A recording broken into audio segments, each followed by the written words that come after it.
Burning fat is a pretty high priority for most people because it's gonna make them look better, have more energy, and feel less hungry. It is true that fat oxidation as a phenomenon has its benefits, but it's not always the same thing as actually losing body fat.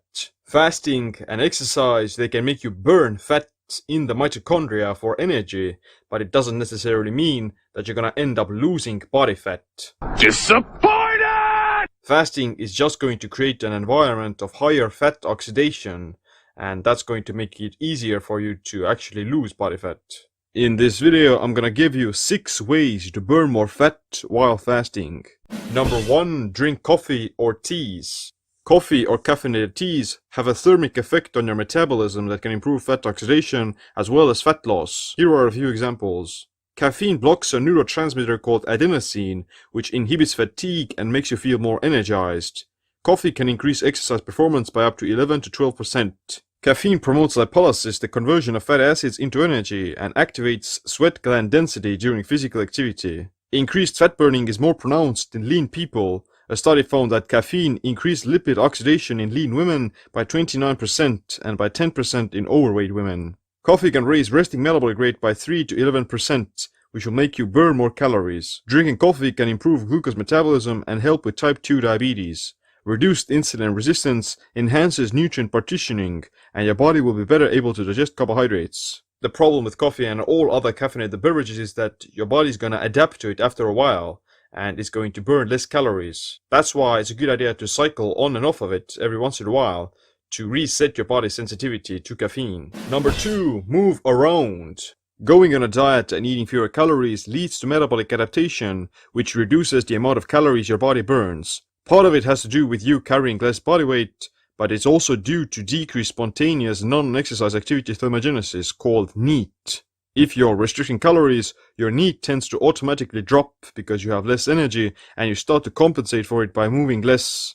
This includes all the other physical activities that aren't exercise, such as moving around the house, fidgeting, twitching, tapping, and general vigor. Low-intensity activities like NEAT are already burning predominantly fat for fuel because they're not that strenuous. Anything that you can do while breathing normally through your nose incorporates fat oxidation. To overcome metabolic adaptation, you wanna still stay physically active and schedule times for NEAT. Going for walks every day, taking the stairs, parking the car further away, and fidgeting more will increase the total amount of calories you're burning per day. Number 3. Get a good night's sleep. The first thing people do when they want to lose weight is exercise more, restrict their calories more, and starve themselves. But they rarely think about sleep. Sleep is actually very important when it comes to losing body fat. Just 4 nights of sleeping about 4.5 hours reduces people's insulin sensitivity by 16% and makes the fat cells 30% more insulin sensitive. This makes your body less capable of metabolizing carbs and promotes storing them as fat. Sleeping 5.5 hours instead of 8.5 per night results in a lower proportion of energy being burned from fat and more of it coming from carbohydrates and protein. This predisposes you to fat gain and muscle loss, which lowers your metabolic rate. Leptin resistance, short sleep duration, is associated with reduced leptin, the satiety hormone, elevated ghrelin, the hunger hormone, and increased body mass index. You're gonna feel less satisfied with eating, while simultaneously being hungrier for more junk food.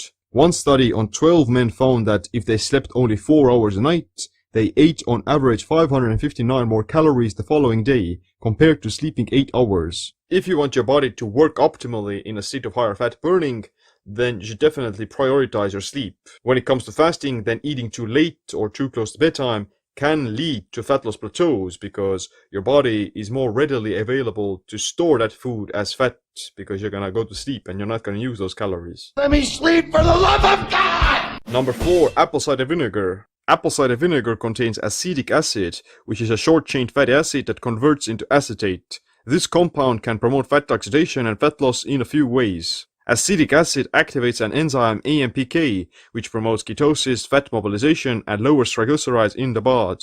It also decreases blood sugar, insulin, and the liver's production of glucose. One study found that acetic acid reduced belly fat and the fat in the liver of mice. It also upregulates expression of genes for fatty acid oxidation. And lastly, it suppresses appetite and makes you less hungry by affecting the brain's central appetite regulation. In some studies, people who take apple cider vinegar before meals end up consuming 200 to 275 fewer calories for the rest of the day. Most of the proclaimed benefits of apple cider vinegar come from this suppression of appetite, but there's also some direct effects on fat oxidation and fat mobilization. Even if it's just going to suppress your appetite and make you less hungry, it's still very useful and you're gonna end up eating less calories. So I myself tend to like to have maybe 1 to 2 tablespoons of apple cider vinegar mixed with water before my meals. Number 5. Build more muscle mass. How many calories you burn per day is mostly determined by your body weight and muscle mass. Muscle is a more metabolically active organ that requires more calories to maintain. That's why it's easier to lose weight if you have more muscle. Having more muscle makes your body burn more calories at rest. This is perfect for the fasted window because you'll be able to burn calories without doing anything. To build more muscle, you want to do some type of resistance training like weights or calisthenics. These exercises also make you more insulin sensitive and deplete the body from glycogen, which increases your tolerance to carbs. The critical point for building muscle with intermittent fasting is eating enough protein and calories during the eating window. If you undereat and overtrain, you may actually end up losing muscle and slowing down your metabolism. It's a trap! Number 6. Eat higher protein after breaking the fast. Protein burns the most calories for digestion. It's called the thermic effect of food, and protein is more costly than carbs or fat.